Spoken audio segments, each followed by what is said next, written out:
Voz da América. Angola Saúde em Foco.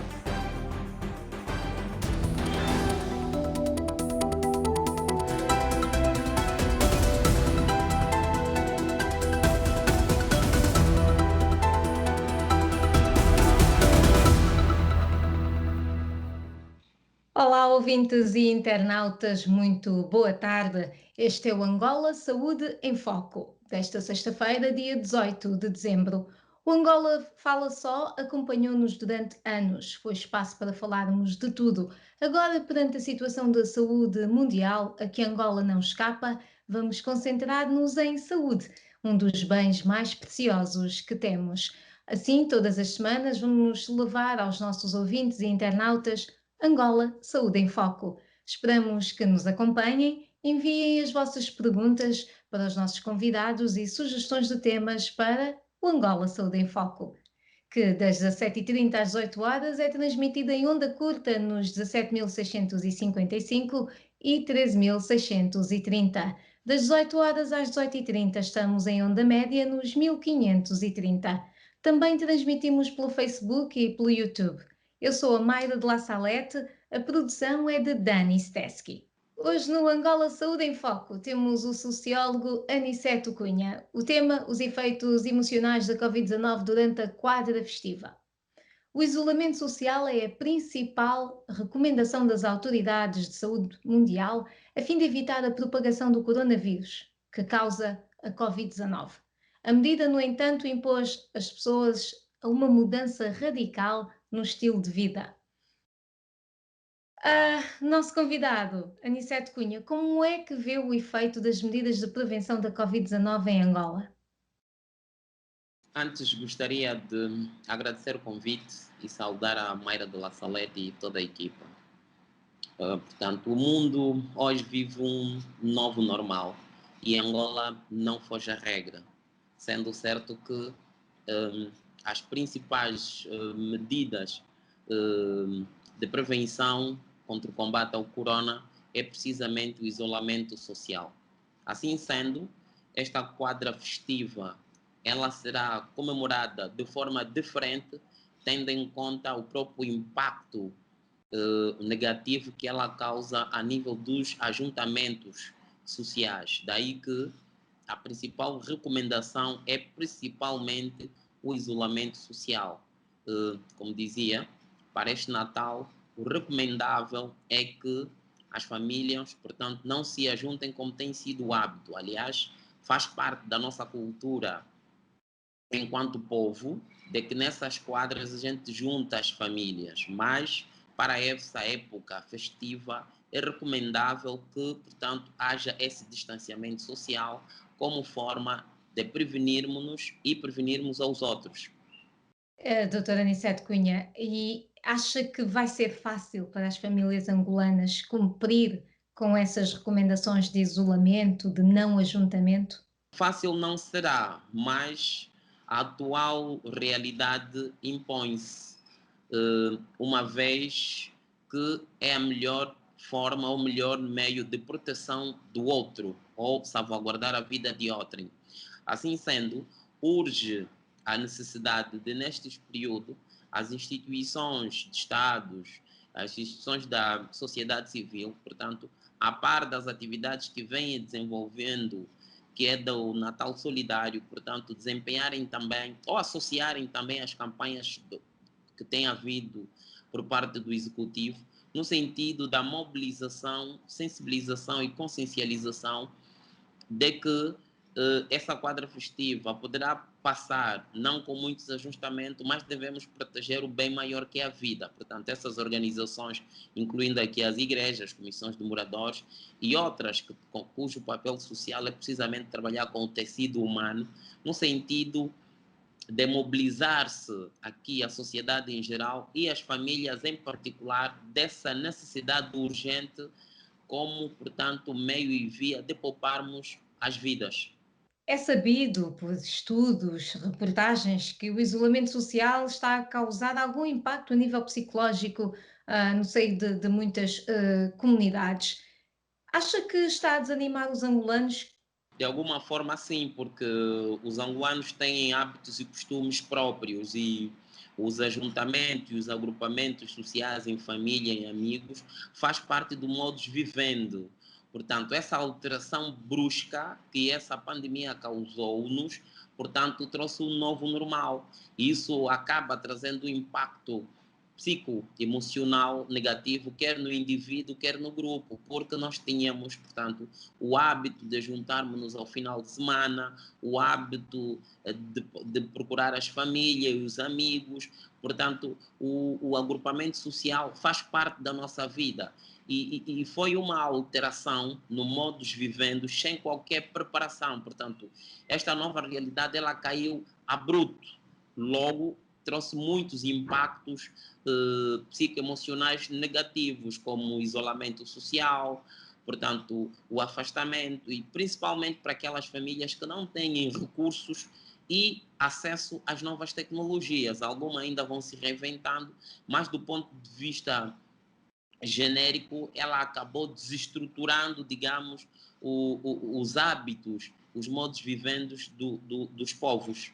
Tocou aí na questão de culturalmente ah, este isolamento social estar a afetar muito os angolanos. Da sua experiência, o que é que vê que mudou? E quando fala do novo normal, já estamos em confinamento ou isolamento social há uns valentes meses, não é? Pelo menos desde abril, vamos dizer assim. Aqui nos Estados Unidos começou em meados de março, mas há outros lugares, consoante as coisas foram mudando de figura, foram também adaptando-se às medidas de confinamento. Mas quando olha para essa mudança brusca de que falou e para hoje, como é que vê um novo comportamento na sociedade angolana? Que diferenças? As diferenças existentes o menor convívio entre famílias e grupos, né? Porque, como dizia, o ajuntamento aqui era uma constante, as saídas aos finais de semana eram permanentes entre grupos de alunos, grupos de funcionários, e aqui as comemorações, quer de promoção, de aniversário, enfim, todo um sentimento que visasse demonstrar algum carinho, algum afeto, portanto, era manifestada num conjunto, num grupo em que, por intermédio de uma festa, portanto, uma farra, era, no entanto, o meio em que se exprimia o sentimento positivo por algum acontecimento, assim como também decorria naqueles momentos em que, portanto, pudéssemos dar o ombro amigo a demonstrar um sentimento negativo. Refiro-me no casos de infelicidades, os óbitos, em casos de acidente ou algum período em que alguém passa mal e precisasse da solidariedade de outrem. Aliás, aqui também, dentre nós, é hábito que quando um parente está doente, mesmo a partir dos hospitais, tem um acompanhamento, a presença da família, dos amigos. No período em que essa tem alta, alguns membros da família até deslocavam-se à casa do parente, portanto, ou do ente querido, para prestar a sua solidariedade, não só com afeto, enfim, apoio psico, emocional, material, financeiro, mas as pessoas também demonstravam, portanto, a sua presença física. Era uma forma, digamos, com que nós víamos manifestando o sentimento pelo outro. Esta nova realidade, portanto, trouxe essa separação, o que tem vindo a causar, digamos, algum isolamento e menos formas de convívio entre as pessoas, né? Famílias e grupos, enfim. Portanto, há aqui casos em que determinados pais são responsáveis de mais de uma família e que a determinada altura ele viu-se obrigado a ficar apenas numa das famílias, o que terá trazido também grandes consequências, porque muitas das famílias aqui têm apenas o pai que tem a única fonte de rendimento e, portanto, essa ausência física acarreta com ela também outras consequências. É muito importante que toque nesse assunto. Estamos a falar de uma outra parte sociológica da família angolana, não é? Estes chefes de família com mais do que uma família para gerir, e fala também da questão de ter apenas uma pessoa que sustenta. a Covid-19 também trouxe esse outro lado que foi agravar a questão do desemprego, não é? A questão do sustento financeiro para muitas famílias. Além do isolamento social ou do confinamento a que somos obrigados nesta fase, especialmente agora no Natal, que, como dizia, culturalmente é mais difícil para povos e grupos que estão habituados a estar juntos, não é, em grande número. Como é que vê também o impacto socioeconómico? Como é que as famílias podem lidar nesta fase da quadra festiva com o confinamento imposto pela Covid, mais o agravamento socioeconómico que a Covid causou? Eu acredito que hum, neste período e sobretudo na fase da ceia, teremos as mesas, digamos, menos recheadas ou se quisermos mais pobres, porque para além do elemento do afastamento social, o Covid-19 também acabou trazendo consequências muito negativas do ponto de vista econômico e que muitas das empresas viram-se obrigadas a fechar e com isso causou o despedimento de muita gente. Essas pessoas tinham, digamos, nestes locais de serviço como fonte de rendimento que terá causado ainda mais a pobreza. Assim sendo, um número considerável de famílias, portanto, não terá ceia como vinha comemorando nos tempos idos, o que, portanto, acabará, digamos, trazendo algum período de tristeza, né? Mas vale aqui dizer que para salvaguardar o bem-vida, valerá a pena esses sacrifícios e auguramos para dias melhores. Associado a isso, são os hábitos que temos também em relação à passagem de ano, e que penso que para esse período, e ainda bem que aqui a nível de Angola, o decreto presidencial já proibiu a realização das festas de passagem de ano, que também marcava um grande aglomerado de pessoas, o que não será possível. Portanto, o que tem de haver mesmo é uma mobilização, como já dizíamos, em que as pessoas deverão fazer um convívio, mas, digamos, do ponto de vista de número muito limitado. E associado aqui aos limites das capacidades econômicas e financeiras, portanto, vamos aconselhar as pessoas a não exagerarem, ainda que convivam com um número reduzido de pessoas em casas, enfim, e que essas, depois desse período em que fazerem o consumo de bebidas alcoólicas, não devem, portanto, circular, porque se nós estamos com essa questão da pandemia, claro que os hospitais, penso que seria um sítio menos aconselhável para visitar nesse período, porque os hospitais acabam sendo também um local de contágio. Então, o que terá que haver é mesmo a consciencialização das pessoas, da família e dos grupos, por forma a não trazermos mais elementos negativos a nível do seio das nossas famílias e da sociedade em geral. Como sociólogo, e tocou aí em algumas medidas ou algumas situações que acontecem anualmente, que é o excesso no consumo de álcool, que acaba depois por acidentes e visitas ao hospital, como dizia. Como sociólogo, o que é que vê em que as pessoas são mais resistentes nestas. Nestas medidas impostas pelos vários governos a nível do mundo, qual é, na sua opinião, o motivo do fator resistência? Não sei se diríamos que é um elemento de resistência. A resistência acaba sendo uma consequência. Na verdade, é que nesses períodos festivos há uma abundância de álcool. Portanto, parece-nos que o cabaz prioriza mais as bebidas alcoólicas e determinadas pessoas, muitas delas, não têm tanta facilidade de acesso às bebidas alcoólicas. Portanto, a primeira estratégia que deveríamos usar aqui seria reduzirmos de forma considerável o número de bebidas alcoólicas que vêm nos cabazes, né? E, portanto, já estaríamos a limitar o acesso. Por quê? Porque durante esse período há muita facilidade de consumo. Portanto, quase que na maioria parte das casas há acesso muito facilitado do consumo de bebida alcoólica.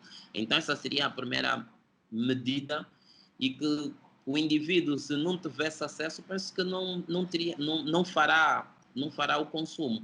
Essa seria a primeira medida. A segunda seria a que também já nos referimos quando da nossa introdução, portanto, a mobilização mesmo das pessoas de não consumirem. E aqueles que consumirem, eventualmente, poderiam, portanto, continuar no meio onde estão, no seio da família ou de amigos, onde decidirem, então, ou cearem o Natal, ou, portanto, estarem na sua transição do ano de 2020 para 2021. Aliás, esse ano de 2020 deixa-nos muitas tristes lembranças. Seria bom que também criássemos medidas, estratégias de período de reflexão dos efeitos nefásticos, dos efeitos de toda a estrangulação que essa pandemia nos causou. Seria um bom período para refletirmos, para traçar estratégias em grupos ou individuais para os desafios que 2021, portanto, nos imporá, porque nós temos que estar preparados para lidar com o mundo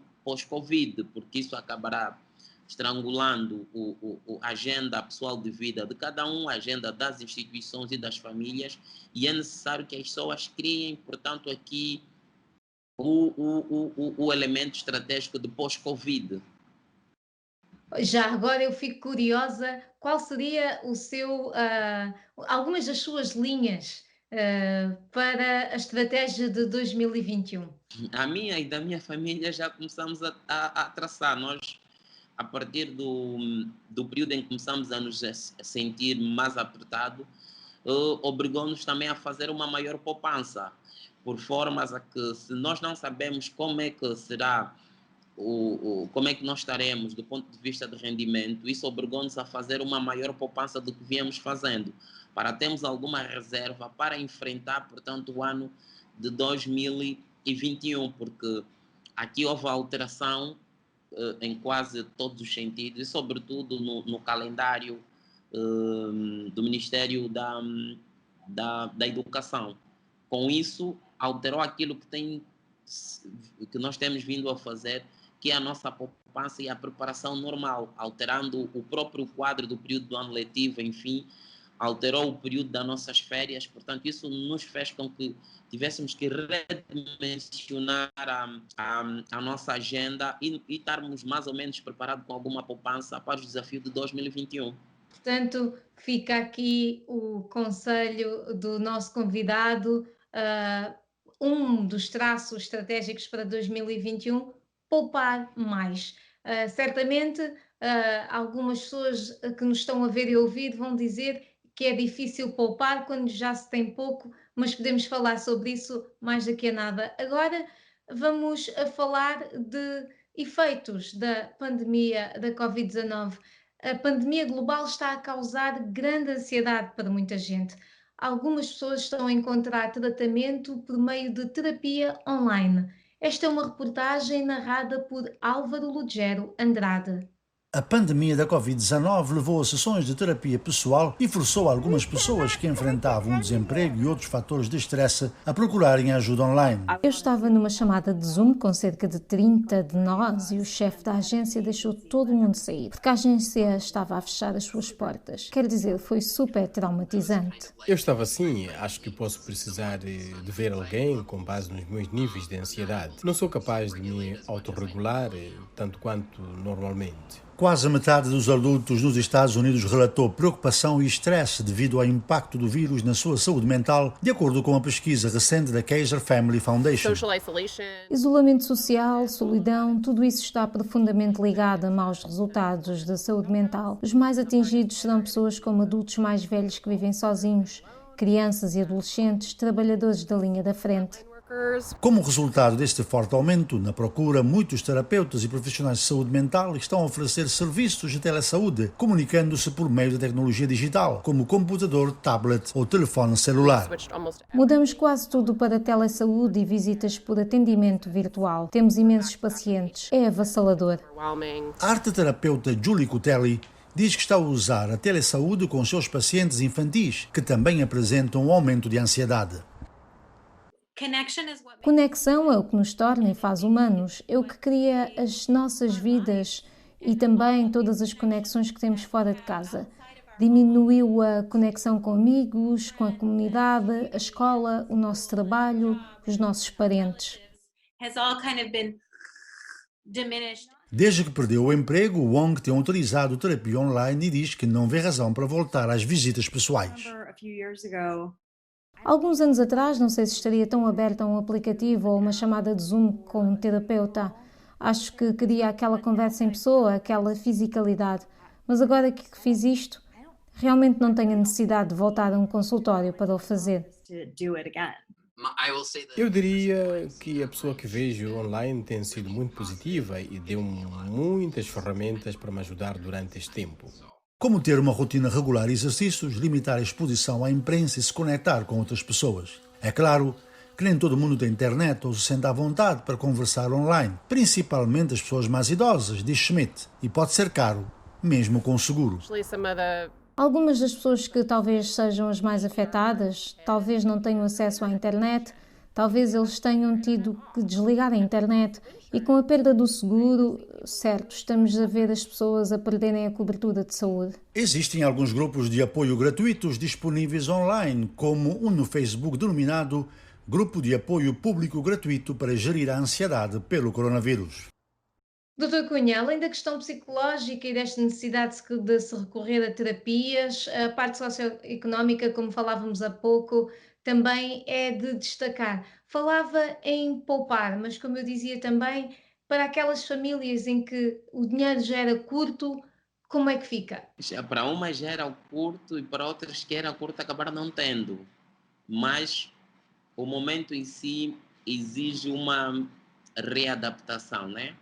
Uma questão de capacidade de resiliência, se é que está correto. Porque para aquelas famílias que continuam a ter o rendimento, sobretudo em que o pai e a mãe mantêm as suas fontes de receita, seria bom seguir-se por ali. E aquelas cujos valores eram pouco, portanto, terão de desfazer-se de algumas despesas. Terão que encontrar alguma forma de redimensionar aqui a sua agenda do ponto de vista econômico. E para aquelas famílias, que é o caso da Angola, temos muitas famílias que sobrevivem e que muitas dependem de terceiro também para a sua sobrevivência. A que nós vamos apelar é a solidariedade das instituições públicas e privadas, enfim, no sentido de continuarem com gestos de solidariedade que têm manifestado, sobretudo em apoio em meios alimentares e de produtos de biossegurança. Portanto, vamos acreditar que bons dias virão e que 2021, em função dos avanços que o setor da medicina tem demonstrado nos últimos dias, que vamos ter o mais breve possível a saída desse estágio. Toca aí num tema que de facto vale a pena recordar, que é a questão da solidariedade e que outra coisa identifica tão bem o ser humano, senão este sentido de solidariedade. E no início da pandemia houve de facto muitas ações, concertos virtuais, etc., para ajudar comunidades vulneráveis com mais necessidade. Mas entretanto, não é? Como em tudo na vida, as coisas tornam-se normais, entre aspas, e estas ajudas acabam por também ver o seu fim e as pessoas têm que lidar com as suas vidas. Alguns países, os Estados Unidos são também um exemplo disso, os governos tentam criar subsídios de desemprego, subsídios de apoio. Como é que vê isso em Angola? A nossa realidade é extremamente diferente, porque o nosso país vem de um período de recessão econômica já de alguns anos. Penso que já leva entre 4 a 5 anos. E associada à forma como o atual executivo encontrou o país, que teve mergulhado, portanto, num processo de corrupção muito ativa, em que os principais dinheiros cabimentados para investimentos em setores chaves da nossa economia e, sobretudo, aqui com maior realce as vias de comunicação que facilitariam muito o escoamento dos processos produzidos a nível do campo, portanto, a construção de infraestruturas sociais que acabariam, portanto, em ajudar em algumas dificuldades que o país vive. Portanto, estas foram desviadas, portanto, associado aqui aos efeitos negativos da Covid, isto acabou, portanto, a aumentar ainda mais o sofrimento da população lá do ponto de vista geral, porque se estes valores, portanto, fossem aplicados a nível das políticas públicas das quais foram gizadas, penso que nós teríamos já algumas questões facilitadas e que nesta altura estaríamos focados em outros setores da continuidade, como a indústria, enfim, mas o país aqui viu-se obrigado uma vez mais a recuar e como consequência generalizada, isso acabou estrangulando ainda mais o tecido social que já vem sendo danificado de um tempo a esta parte. Este é o Angola Saúde em Foco. Devido às contingências da Covid-19, o programa é gravado. E é sobre exatamente estas contingências e o efeito que elas estão a causar nas sociedades que nós estamos a falar com o nosso convidado, Aniceto Cunha. Ele é sociólogo. Para si, como sociólogo, como é possível combater o isolamento psicológico? O isolamento psicológico deve ser combatido através de acompanhamento, em primeira instância familiar, de acompanhamento de especialistas e de criação de programas, portanto, que visam trazer uma capacidade de resiliência nessa nova forma de estar, de ser, de lidar e de agir, porque o angolano é muito interativo, o angolano é muito energético, e, portanto, essa nova realidade trouxe, de facto, efeitos psicoemocionais muito negativos, que é o isolamento, a solidão, enfim. Mas pode-se também aqui recorrer-se a especialistas através de consultas online, pode-se aqui recorrer-se através de vídeos, de programas que hoje a YouTube e outros programas das redes sociais já dispõem, no sentido de podermos ter uma capacidade, diria, de metamorfose, no sentido de nos adaptarmos, né, a essa realidade que nos foi imposta através dessa pandemia. Doutor Cunha, falava aí no recurso, já falamos de início também no recurso às terapias e à ajuda profissional. Ah, acha que, ou daquilo que vê da sua experiência, as pessoas pedem ajuda quando estão nessas situações? As pessoas de facto recorrem aos profissionais? A nossa realidade aqui, muito poucas vezes. Aliás, dizem os psicólogos que uma das principais características de quem precisa de um acompanhamento psíquico ou psicoemocional é precisamente a rejeição.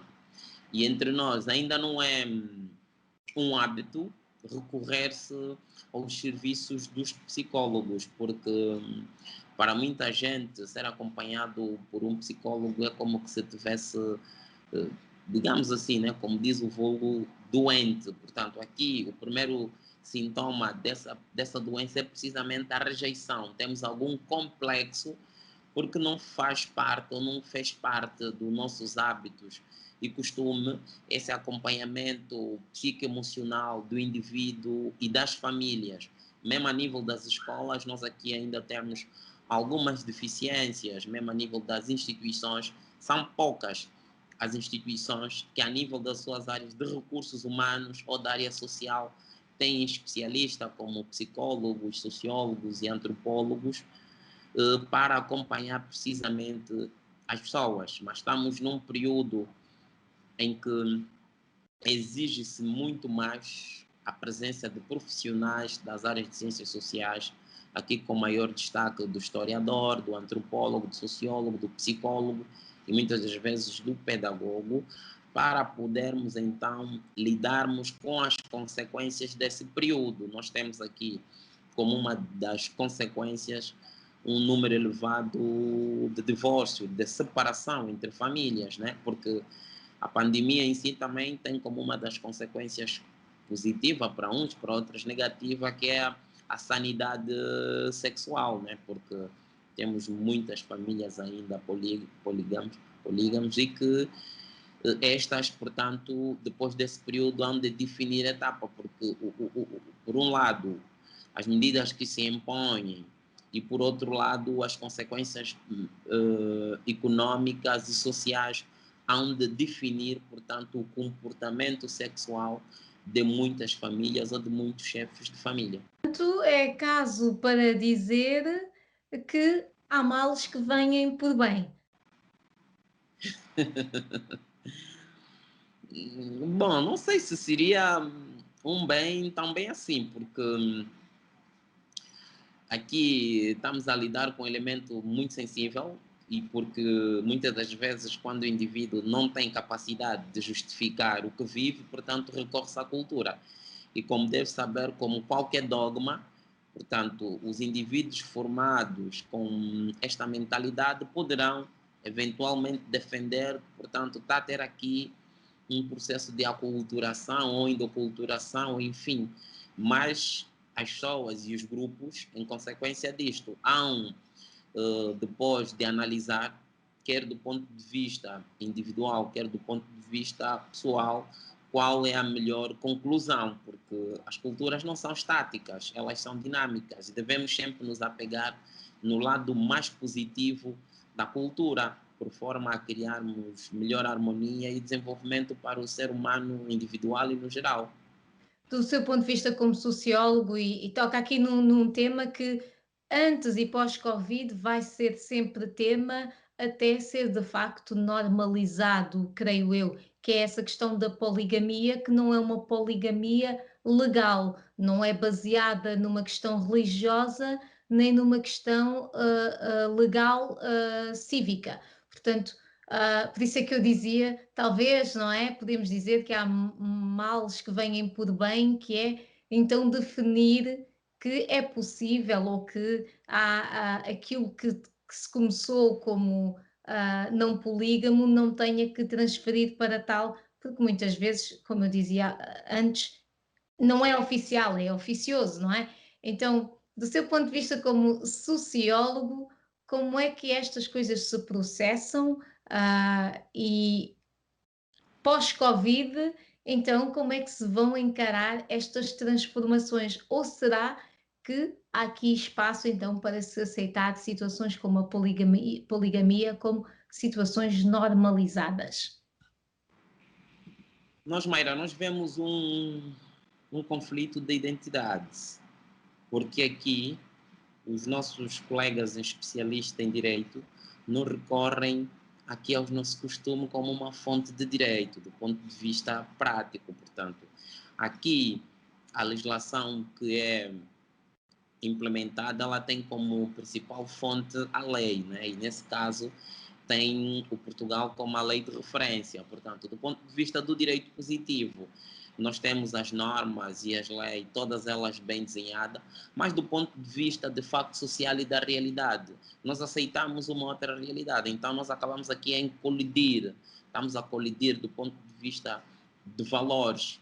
Aqui, a nossa identidade ela fica beliscada, porque nota, se do ponto de vista jurídico ou legal há uma proibição, porém, do ponto de vista da convivência, há uma aceitação. Até determinados indivíduos que, com uma determinada função e até uma determinada posição social, um status quo aceitável da elite, mas que, portanto, ele é casado, né, a nível do direito positivo, mas depois tem uma relação extraconjugal e que a família acaba aceitando e muitas das vezes reconhecendo do ponto de vista tradicional, fazendo os mesmos deveres que fez na primeira parceira, mas no entanto essa última ela já não poderá ser casada, né? Porque aqui o nosso processo não permite o casamento com mais de uma parceira ou de um parceiro. Exato. Para concluir o seu raciocínio, esta colisão, no entanto, não é necessariamente. Há colisão, mas não há impedimento e poderá haver aqui uma janela. Isto é um Sim, tema que dá panos para mangas, mas passado esse período nós teremos que refletir. Teremos que refletir, mas isso tem de ser feito com uma aceitação. E como sabe, tudo começa de um processo de educação, de formação, de base. exatamente. E sem dúvida que a educação em tudo, em todas as questões, é o essencial. Ahm, que conselho tem, não só como sociólogo, mas também como alguém que se viu obrigado a mudar os seus hábitos durante esta pandemia? Que conselho é que tem para as pessoas que nos ouvem e nos assistem? Eu gostaria de aconselhar as pessoas, primeiro, a aceitarmos a atual realidade, porque ao aceitarmos, estamos a criar a primeira condição psicoemocional para lidarmos com este fenômeno e, consequentemente, dominá-lo. Depois da aceitação, teremos que criar novos hábitos a nível do nosso plano pessoal de vida, a nível do nosso plano pessoal de vida familiar e institucional. Aqui é mesmo acatar o máximo os conselhos que nos são dados pelas autoridades de saúde e outras, não é? Que visam, sobretudo, fazer a manutenção das nossas vidas. Porquê? Dizer às pessoas que esse será um período curto, embora já demore e é cansativo, mas ela será curto. E se obedecermos, teremos como consequência uma boa saúde, estaremos em vida para podermos enfrentar os novos desafios. Portanto, aceitar estar ausente dos convívios, das festas, não nos retirará qualquer valor, pelo contrário, dar-nos-á algum tempo a mais para a manutenção da nossa saúde, para a manutenção das nossas relações familiares, pessoais, mais diálogo, enfim, e que seria, portanto, de forma inteligente, podíamos revitalizar, se quisermos dizer, os nossos tempos sempre disponíveis para o bem-estar da família e da sociedade em geral. E este é um bom pontapé de saída, para a próxima reportagem. A Covid-19 definiu 2020. Uma sequência de falhas fez dos Estados Unidos o epicentro. O ano de 2020 foi dominado e definido pela pandemia da Covid-19, uma doença desconhecida há um ano que já matou mais de 1,5 milhão de pessoas e devastou economias em todo o mundo. Em outubro de 2019, os especialistas em saúde pública colocaram os Estados Unidos no topo dos países melhor preparados para enfrentar uma pandemia e agora é o país que lidera em número de casos e mortes devido ao novo coronavírus. Esta é uma reportagem narrada por Álvaro Lugero Andrade. Os erros começaram quando o coronavírus ainda estava presente em apenas algumas cidades da China e na Europa, começa por dizer o especialista em Direito de Saúde da Universidade de Georgetown, Lawrence Goldstein. Não nos preparamos. Sabíamos que isso estava por vir. Devíamos ter sabido. Devíamos estar preparados. Quando aconteceu, o primeiro grande problema foram os testes. O primeiro teste dos Centros de Controlo e Prevenção de Doenças, o CDC, não funcionou. Então, meses de escassez, atrasos e longas filas de espera por resultados deixaram o vírus fora de controlo. Não ajudou também o facto do presidente ter criticado e dificultado o trabalho dos seus próprios funcionários de saúde, lembra o historiador de ciência da Universidade de Michigan, Howard Markle. Este não é um governo acostumado a lidar com os especialistas. Não só não os aprecia, também não os respeita. Quando os especialistas do CDC recomendaram em abril que todos usassem máscaras, Trump leu a advertência, mas rebateu. Então, é voluntário. Você não tem que fazer isso. Eles sugerem por um período de tempo. Isso é voluntário. Eu não vou fazer isso. As máscaras rapidamente se tornaram algo que os democratas abraçaram e os republicanos não, sem falar na ciência. A política polarizada também confundiu o difícil equilíbrio entre proteger a saúde e a economia. Trump e os republicanos apoiaram principalmente a economia, como em abril, quando Trump apoiou os protestos contra as restrições ao coronavírus, mas apenas em estados governados por democratas. Quando o presidente dos Estados Unidos pede uma insurreição contra essas medidas, não é pouca coisa. É um golpe devastador na capacidade dos dirigentes do nosso país e das agências de saúde pública no seu esforço de combater esta pandemia. Devido à sua oposição às medidas de prevenção, talvez não seja surpreendente que o presidente tenha contraído o vírus no final de setembro. Mas a culpa não é apenas dos dirigentes, adverte Lawrence Goldstein, da Universidade de Georgetown. Somos incapazes de fazer pequenas coisas que nos manteriam seguros, como usar máscaras ou respeitar o distanciamento físico. Desde as férias da primavera das faculdades em março até às viagens por ocasião do feriado de Ação de Graças em novembro, os americanos ignoraram as advertências de saúde pública e deixaram o vírus propagar-se livremente. Por outro lado, o governo americano investiu bilhões de dólares no desenvolvimento de uma vacina contra o coronavírus, que agora rende frutos, reconhece Goldstein. Os Estados Unidos estão agora na vanguarda no desenvolvimento de vacinas, junto com outros países, e isso pode ser a nossa salvação. As vacinas das empresas farmacêuticas Pfizer e Moderna foram desenvolvidas num tempo recorde e há muitas outras empresas a encetarem o mesmo esforço. Com o fim do ano da pandemia, as vacinas que só agora chegam aos braços dos americanos podem anunciar o melhor 2021. Ao nosso convidado, Anicete Cunha, a conversa está a ser muito interessante, já tocamos aqui em várias coisas, mas em relação a esta reportagem e em como os governos respondem às crises, como descreve a resposta do governo à pandemia e a resposta da população às medidas impostas pelo governo? Até o preciso momento, os estudos apontam que as medidas acatadas pelo governo angolano foram as mais acertadas, na medida em que começou-se com um período muito duro, que visou a não propagação do vírus, mas que também, de forma muito rápida, através da comunicação de choque, criou-se a sensibilização e praticamente todo mundo ficou informado num curto espaço de tempo. Do ponto de vista estratégico da comunicação de choque, conseguiu-se alcançar aqui resultados muito positivos. Do ponto de vista da reação da população, como já dissemos também numa das nossas reflexões, é que ninguém estava à espera dessa pandemia. Portanto, isso acabou, digamos, a alterar a forma de estar, de ser, de pensar e de agir, não é? Todo o ser humano, quando se depara com um processo de mudança social, ainda que este processo refletir a seu favor, no princípio ele, portanto, lutará contra. Portanto, depois o tempo vai, no entanto, demonstrar que essas medidas estão a ser feitas a seu favor. E penso que aqui, no nosso caso, não fugiu a regra. Portanto, houve rapidamente uma aceitação. Depois houve um período que, em função das próprias necessidades, ou se queremos, das próprias vicissitudes sociais, havia a necessidade de um determinado grupo e o mais desfavorecido lutar para a sua subsistência.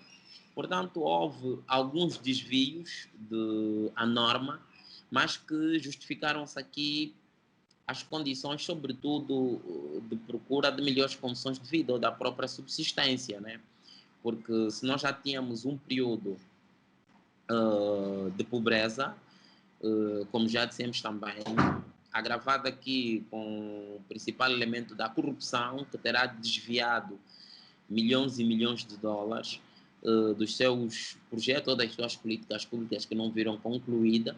Com o Covid-19, então, as consequências para essas pessoas e famílias elas foram muito maiores e que elas, para sobreviver, foram obrigadas, em algumas vezes, a desobedecer essas regras impostas pelo governo.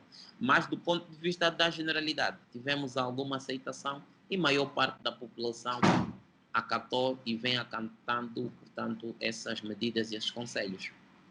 Se não fosse, aliás, nós hoje teríamos um maior nível de pessoas contaminadas, teríamos mais províncias com cercas sanitárias, mas até agora das 18 províncias temos apenas a província de Luanda.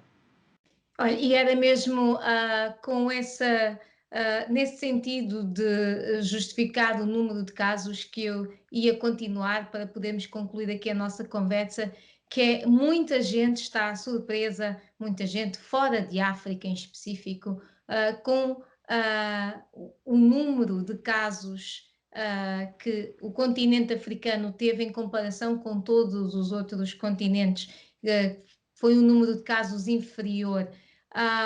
E essa resposta, no fundo, é o que está a surpreender mais, ou que surpreendeu mais outros países que tiveram cenários mais complicados. Na sua opinião, foram as medidas que os governos africanos impuseram que podem justificar esta espécie de sucesso, se assim podemos chamar, no que toca à contenção da pandemia no continente e no caso específico de Angola, em Angola, ou há uma outra justificação para que países africanos tenham tido números inferiores em relação aos outros países no resto do mundo? Sim, também houve aqui essas previsões, elas terão ignorado alguns elementos.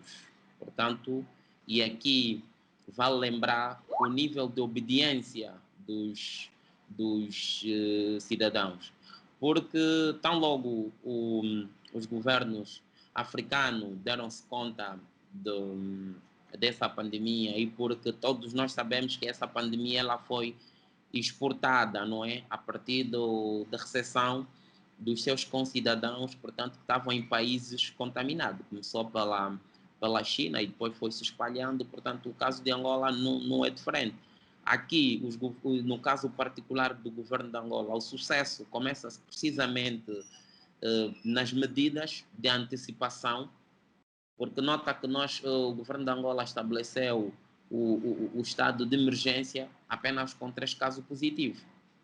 Isso fez com que a população rapidamente se mobilizasse.